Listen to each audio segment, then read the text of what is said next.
all the beautiful people there. Welcome to another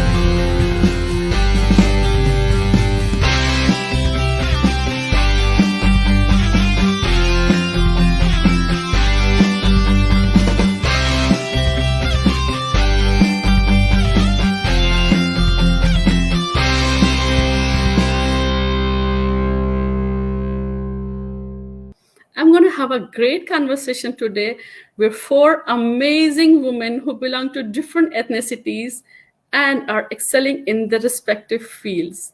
They are perfect examples of grace, intellect, resilience, and power. I'm going to be calling alphabetically my guests to the studio.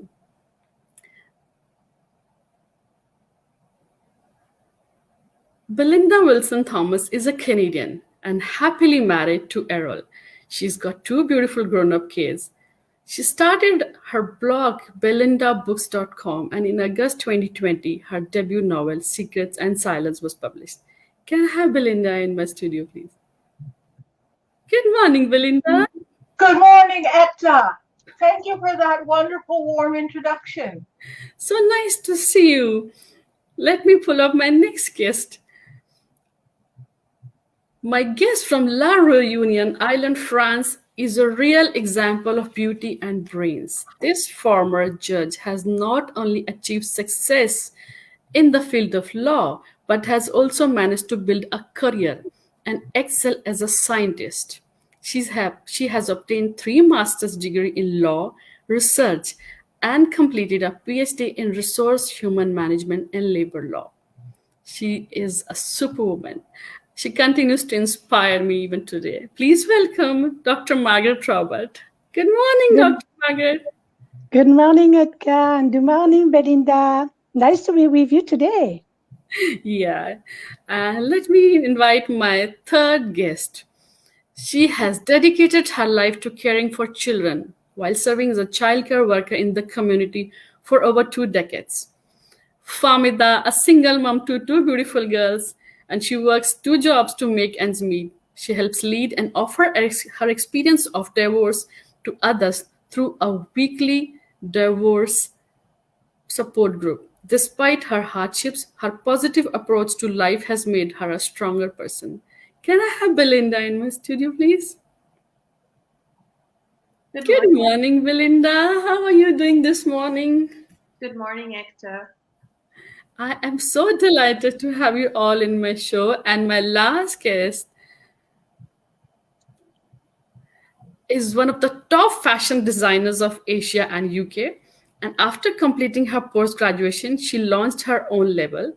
She has designed outfits for celebrities in Bollywood, and she continues to host fashion shows and exhibitions all over the globe.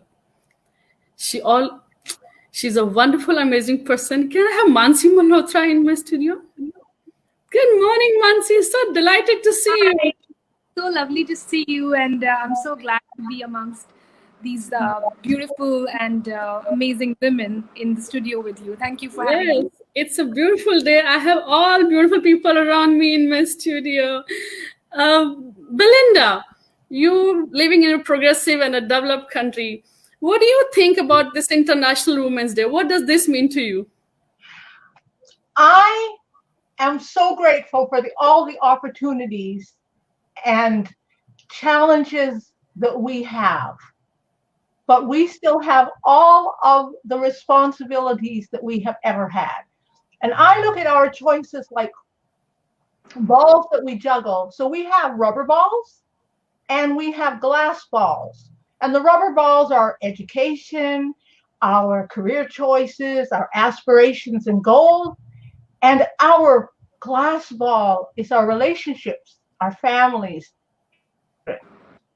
We can drop education and pick it back up. We can enter into politics in later life. But when we drop the family or the marriage or the children ball, it's shattered at our feet, and neither we nor society can pick it up. So that is the legacy that we leave, is our children and family. And we need to fit the other important things in our lives around it to really have the most fabulous beautiful, wonderful, and contributory lives that we can have. Thank you, Ekta. Thank you so much, Belinda. Dr. Margaret Robert, you come from a society which has always been in debate whether it's a closed society or whether French is a, open society. For you, what does this International Women's Day mean? For me, this International Women's Day is a great opportunity for me. It's a very great souvenir because in 2012, I have proposed to the French government, and especially for the Minister to the Equal Opportunity, to train and to create a special training program for women.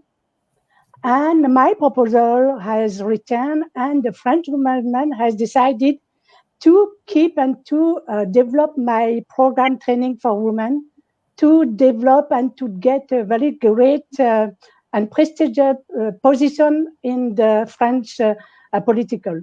So for me, it's a nice souvenir. That's why I'm very happy to be with you and to tell you that in France, we are in advance because since 2014, we had the equal position, 50% for men and 50% for women for the political affair and political post. That's great. That's really very nice. Famida, you come from a Caribbean background and you've been living in Canada all life. Since being a divorced person, as you said, that you also help people, come over of that crisis and that pain. What do you think about this International Women's Day celebration? I think International Women's Day, it's a great celebration, but I think a woman should celebrate every day of their life. Yep. It's it shows you your values, and you are not afraid to show it. I have support many classes in the divorce care, support many men and women, Mm-hmm. and it you find the strength within you when hardship has faced you, and you find the strength to defend if you have to go back to school, if you have to take a second job, you have to raise your children, whatever may face you in life, you find that strength and you move on. And I think we women are capable of many, many things in life. And you should never you should always set goals for yourself, and you could achieve those goals. Certainly, women are much, much more stronger. Mansi, you come from a very different background from all of the women, all of my guests here, a very male-dominated society. Even till date, sons are more preferred over daughters. I have no hesitation in saying that. How does this International Women's Day mean to you? How do you celebrate this? Well, International Women's Day is a day that I guess I have been celebrating ever since I was in school, um, dating back early 2000s. And I remember, in our school, we would have, people like women from all walks of life who are highly celebrated in our country. For example, Barkha Dutt, who's a very famous journalist in our country. Um, Sheila Dikshit, who's the ex-chief minister of Delhi. We had dignitaries like these women who would come to our school, stand on a podium, and encourage the younger generation, that is us, to not give up, first of all. Never give up. And they would tell us that no matter what hardships we would face, we need to keep going on, because there is nobody who can tell a woman today that you cannot do this, especially the women in, like the cosmopolitan cities, because I mean, that I come from India. There are a lot of rural areas where women are, deprived of daily needs and other things. And, also there's no family support. So I consider myself blessed that, I had the opportunity to be amongst such women who shaped me the way I am. I mean, I would say that women have played way bigger role in shaping me who I am today than the men. I mean, I'm single, so that speaks for it. Wow. Very well said. Belinda, what do you think about this gender equality thing? Gender is an issue. It's very much prevalent even in Canada. We can't escape that fact. What do you think about this? I think that we actually the genders are totally equal. They're not the same, but they're equal. And I think that we have different roles as mothers than fathers do. But I think mothers and fathers have equally important roles, although their contribution to the birth of a child is not quite equal to ours. I think that women are the heart of the family and men are the head of the family, that one is better than the other. And it doesn't mean that one should overpower the other. But when you have two heads, they tend to butt. And if you have two hearts, you have no direction. But if you have a head and a heart in a family, I think that family can do anything, go anywhere, raise resilient, productive children who can take their place in the world, whether they're male children or whether they're female children. So equality, absolutely. Sameness, not so much. Thank you. Very well said. Dr. Margaret, I'll come to you now. Do women get equally paid in France? No, unfortunately, it depends where we are working. If you are working for a public company, you will have the same salary because we have a special scale pay. And according to your qualification, according to your skill and your post, you will have the same salary. But the difference is when you are working for the private company, the boss mostly is a man. And this man is going to put or to create the equality between the man and woman, because this his decision is totally subjective and individual. So that's why we have the flagrant inequality in France in a private company, unfortunately for us. That's an honest one. I like that. Fameeda, how are things being a single woman for you in Canada? Being a single woman, you face many challenges, but there are challenges that you can overcome. For me, I haven't been focusing on my single life more than being a mother and seeing my children them have grown, seeing that their academic level it's been done. My children them are the best thing that ever happened to me. So for me, focusing on them is more important than me. My oldest daughter has finished her study. She's a teacher. I have my second daughter who's in her second years of study. She's 20 years old, and they're my greatest accomplishment. The dating world is it's there, but it's not something that I am focusing on. I have wonderful friends around me, which gives me a lot of joy, lots of family around me, which gives me a lot of joy. I have a job that I truly love.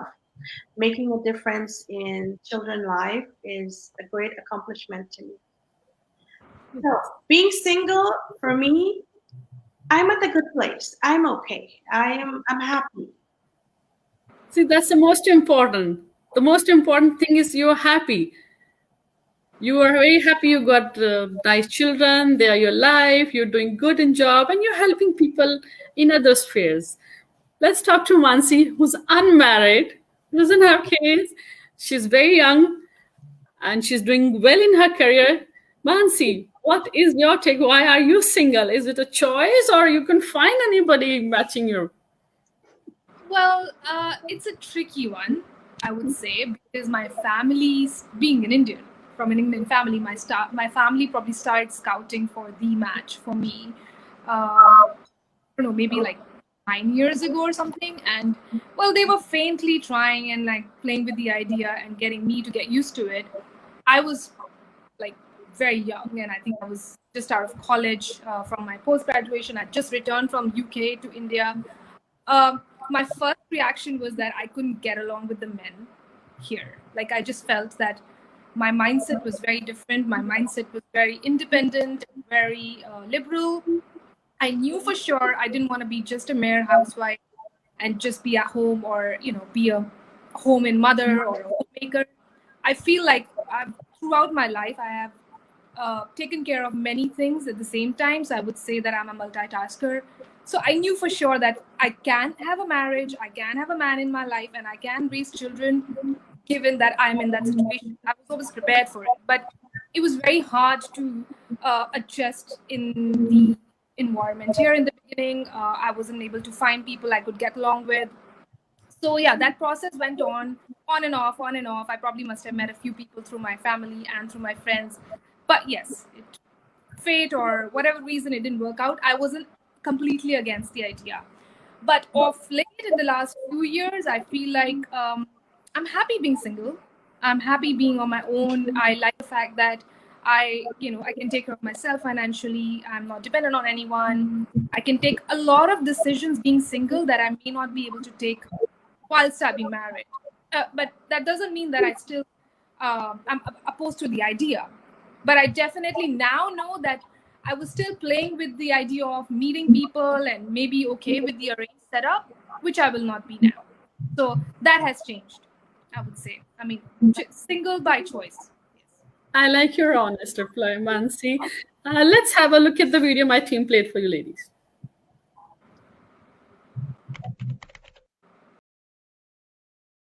Welcome back to our chat and conversation. One last question to each one of you. I'll start with Belynda, as I'm going alphabetically. Belynda, what are your goals for the coming year now? My goal for this coming year is to finish my second novel and to publish it. And hopefully I will get a chance to take a trip out to see my mother, who lives in British Columbia. Yeah. And just keep everyone happy and safe and productive in our family. Thank you. Great. Dr. Margaret. Okay, my wish or my project for this year, I would like to set up in India because my grandmother, she's coming from India, and it's very dear for me. So to work for the woman, and I have a dream, a special dream.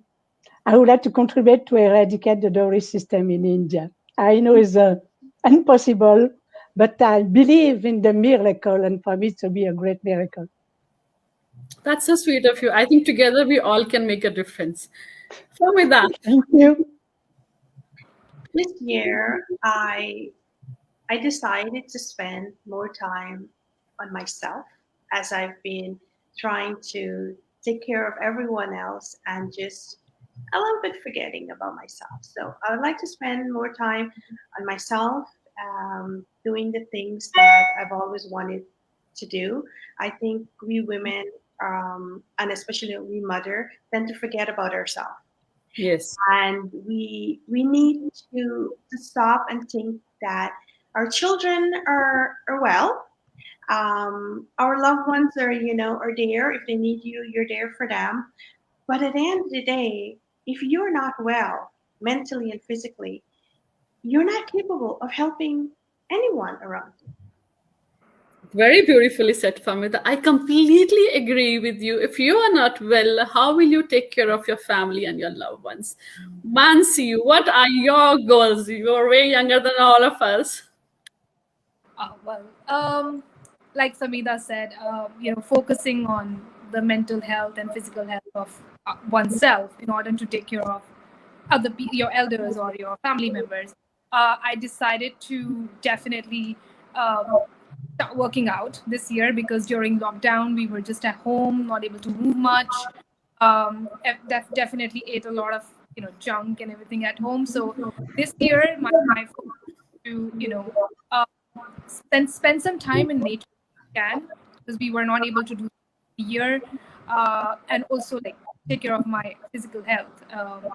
Start working out, start going for longer walks, etc. And also I want to focus on my business now, because last year was a really bad year for us business wise. So that's the plan. Very nice. I wish you all the best, Mansi. Hope you find somebody compatible this year. Women, you belong in all places where decisions are being made. It shouldn't be that women are the exception. Always respect yourself as a woman. You attract what you are. So be very mindful of how you are representing yourself. If you want respect, you must first learn how to respect yourself. First, be a woman of substance. Be a woman that women and both men respect, admire, and look up to. Don't disrespect yourself by lowering down standards and accepting just anything that comes your way. With this, I thank you, all the beautiful ladies there. Thank you Thank so you. much for coming to my show. It was wonderful talking to you. Have a very blessed life and good luck, everyone. Thank you so Thank you. Thank you so much. Thank you so Have a much. nice day. Thank you, Belynda. Thank you, Dr. Margaret. Thank you, Fameeda. And thank you so much, Mansi, for coming. Bye bye. Have a nice one.